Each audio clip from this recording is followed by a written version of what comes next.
On today's MotA-Apes, cabinets are the reasons we can't have cough buttons.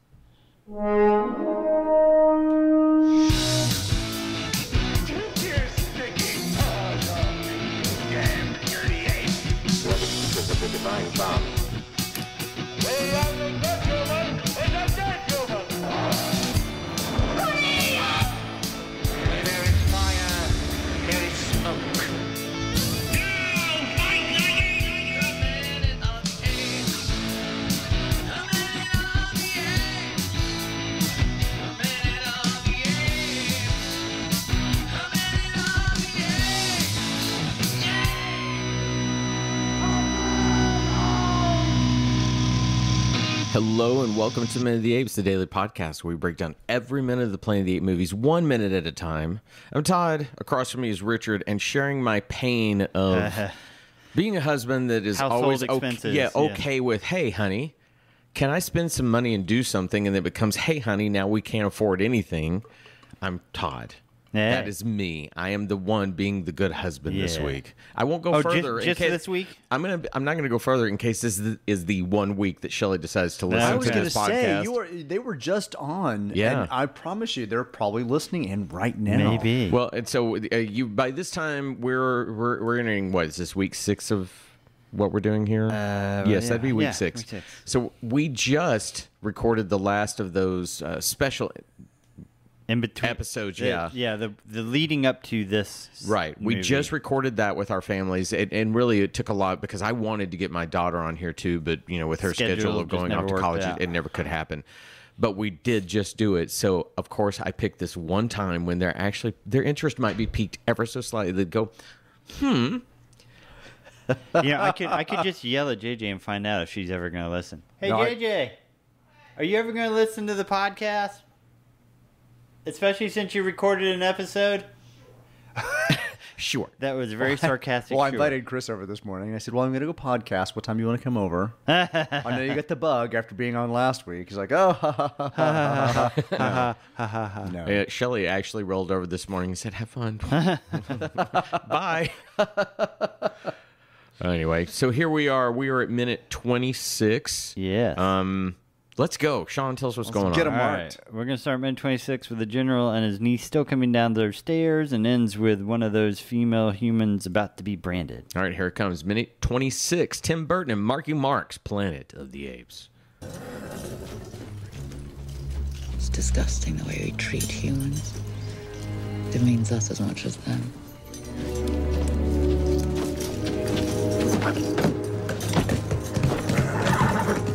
All right, let's go.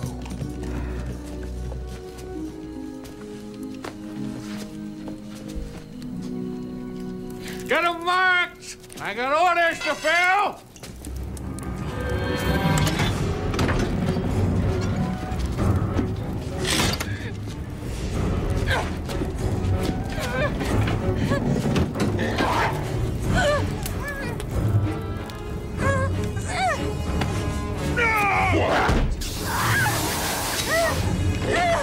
Next!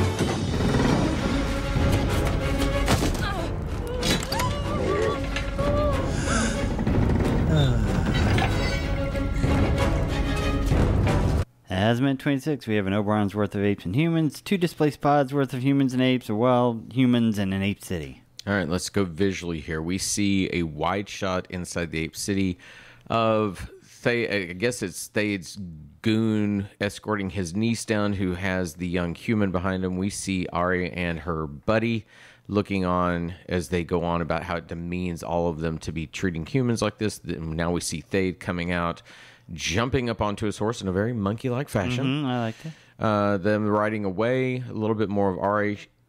We then get Helena doing what good actors do, which is to find something to chew on just for a minute. To hang on just a little bit longer, get a little bit more camera A time. little bit of I'm going to be an actor. We then get Paul Giamatti going along screaming at people. We get the claw of death as they clasp around Estella, her neck, bringing her out.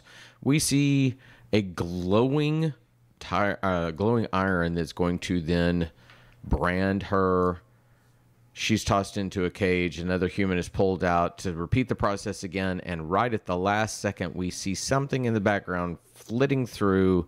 Can't really tell what or who it is, but that's where we are.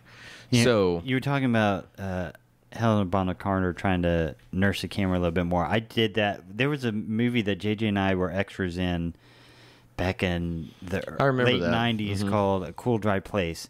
And it's literally just a scene where a bunch of people walking up into a building. Some are coming out, some are coming in. And it was JJ and I walking past the camera. And I opened the door. And every time I opened the door, I'd make sure to right down the barrel of the camera, just open the door. But they only used a shot of us walking up the stairs because there was all of 3 seconds of them tilting down. you know why they didn't use that? Because they look, that son of a bitch looks into the camera every time. Damn it. And they cut it. He's gone back in time and pulled a Helena Bonham Carter from Planet of the Apes and looked at the camera. But the funny thing is, and I know we're jumping past the very first beats of watching everybody come out, but I look at that and I think, okay, that's what you hope you get from a good actor like that stops and gives a little look. And it's something that the director can go, oh, I didn't expect that. And here it is. And it's a nice little nugget that makes her interesting. But let's jump back to this. So we have the moment of it's kind of a little bit of a snaking set of stairs coming down through these very old trees and whatnot. I think that's a very cool shot. I think there's some interesting elements. I am still so frustrated by the lack of light in this film. Usually in that kind of shot, it just feels like a set. It does. And at some point, usually you would have a beam of light that would take that away, but it would also tell your eye where to look. And that was the thing when I looked at this, and I blew it up as big as I could. And I was like, I'm not drawn to look at anything right away. Maybe it's because it's a jungle forest type scene, but there doesn't feel like any movement in it. Like the tree branches should be waving just a little bit. You should see light as if it were coming through leaves. That's not a steady source because if the tree branches are moving, it's blocking the light in different ways. But, you just have a solid set with just fixed lighting.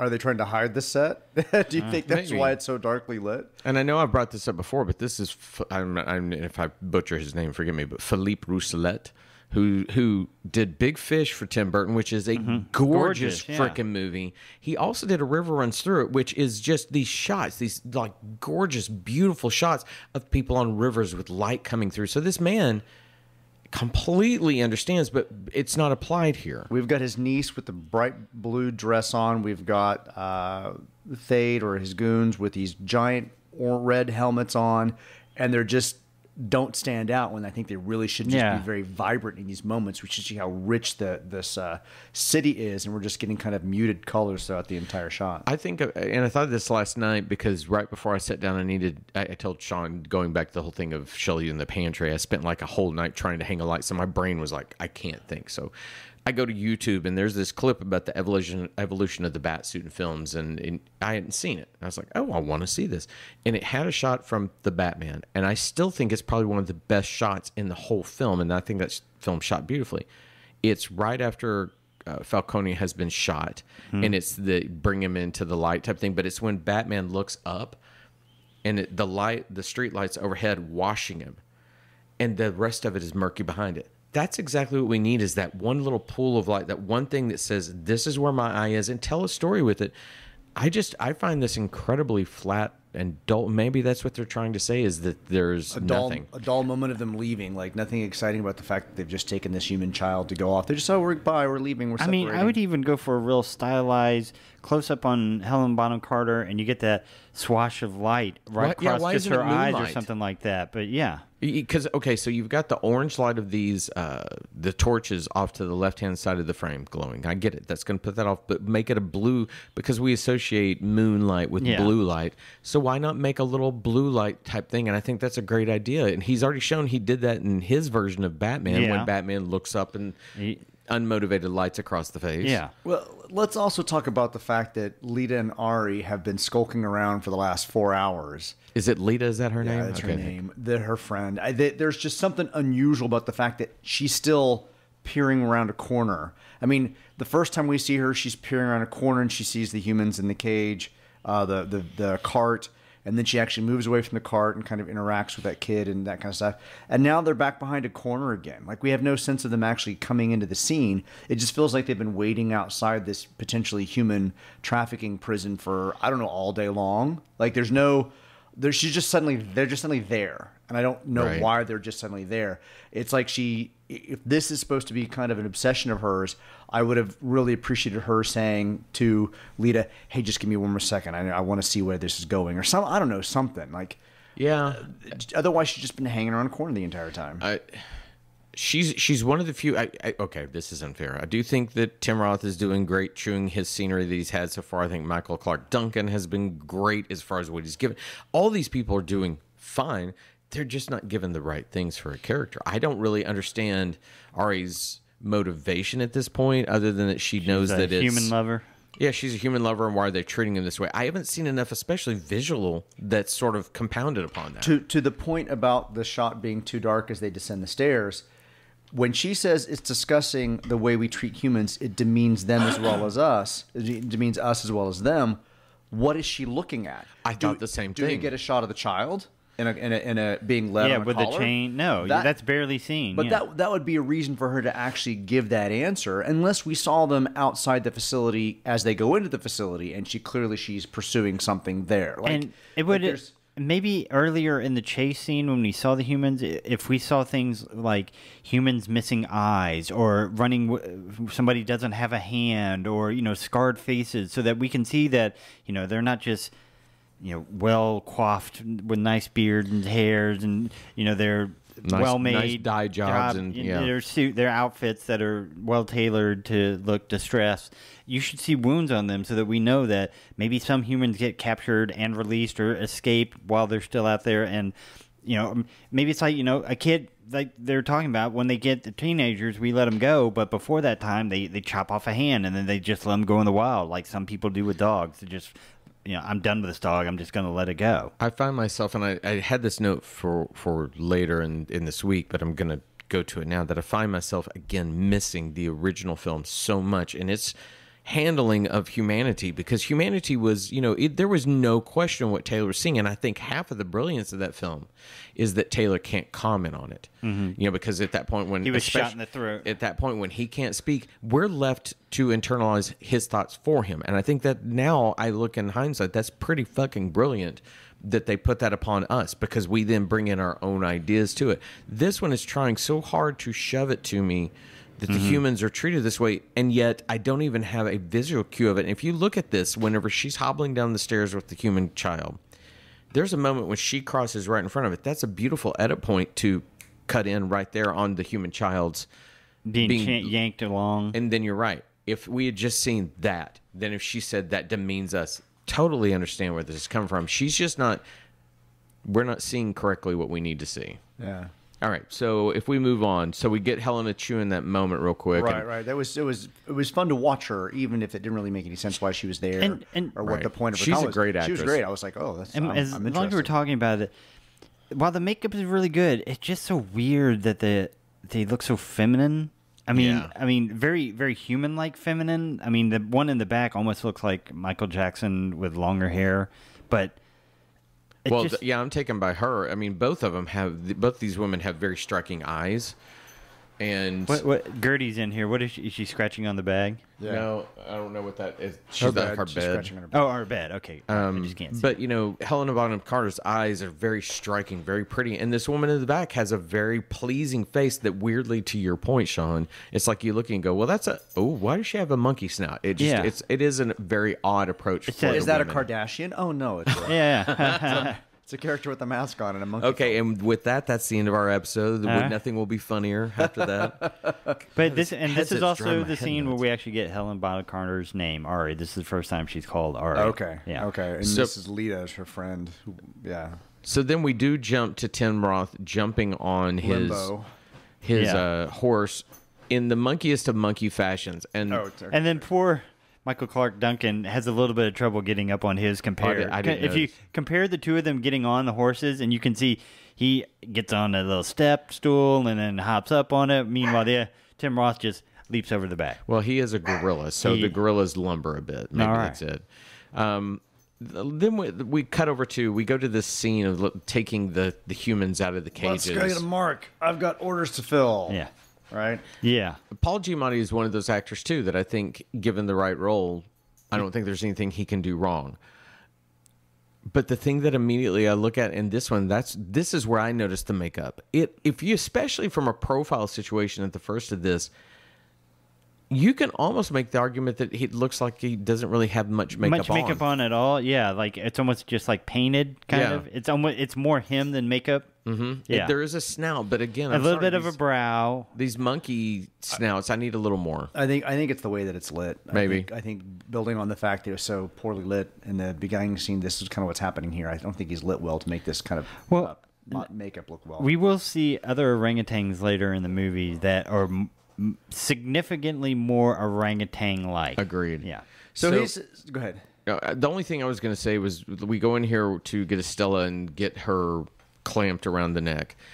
I find it very odd that the humans, and I find it also odd that Tim Burton doesn't stage this more where the other humans fight to hold a human back that's being taken out, because they kind of weirdly acquiesce off to the side like, oh, hey, okay, take her away. Now she fights, but everybody else stands very passive. I think, again, to the original film, and they were more like animals that we know might clamor around and try to pull them back.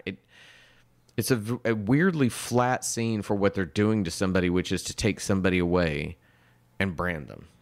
What I don't understand is why he's doing the branding and not the owners of them are doing the branding. I'm not really fully understanding. Well, that's a good point. Why the slave trader is the one who's branding his cattle. Maybe because they're his cattle, but then he's going to sell them off. I guess, but I didn't understand. I was like, isn't it typically the owner is the ultimate one who brands them versus the person selling them? But also, that brand really scarred up really fast. I mean, when you consider how a burn actually works, it does not become scar tissue the instant you take the brand off. It's got to get infected. Everything got to peel off of that. Yeah. So I did not pick up on this, but it is mentioned in the script. Does that brand look familiar?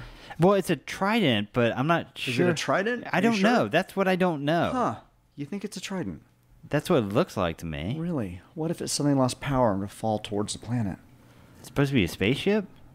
It's supposed to look like the Oberon, according to the script. I don't think the script says that? Remember, it's the circle with the point in the center. Son of a bitch. It's supposed to look like the Oberon. Okay, so that's our first clue that somehow all this is connected. Correct. Huh. It's in the script. That's pretty subtle. And it's faintly evocative of the icon from the Oberon. Is in the script. Okay, between is that too much reveal? I don't know. No, come on. Anybody that's listening to this, again, we probably already knows this because they've watched the film. If you're watching this to find out what happens in this movie, there's a better way to do that. It's called watching the movie first. We are here to break this apart and spoil it. I didn't get it at first, but after it says faintly evocative of the icon from the Oberon, I could see that. That's the one center point where everybody and the circular engine around it, like it looks like the Oberon. Between episodes, I'm going to have to go pull up one of the early episodes and look at that. I didn't catch that at all. Yeah, I didn't either. Yeah, and I didn't either. I mean, I was like, knowing what we know, where this eventually. What is this? This? Well, yeah. I mean, especially because if you go back and look at it, the brand itself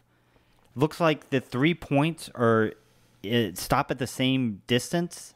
But when she's branded, it looks like a trident all of a sudden. I thought it was an upside-down M for Marky Mark. But you remember what the Oberon looks like, right? Vaguely. It's the one giant rod with the circle around it. Yeah. So if you tilt it just a little bit, you're going to get the same type of symbol. I can see what you're saying. Now what you're saying makes sense. But yeah, I don't think they didn't show it. They should have made that very clear with an opening shot of the Oberon. A little more established. Yeah. Well, maybe there was at some point. Who knows? Okay, so from this point on, we have to keep a very watchful eye. Are we going to see more Oberon type symbols? Correct, yeah. So that it repeats itself throughout.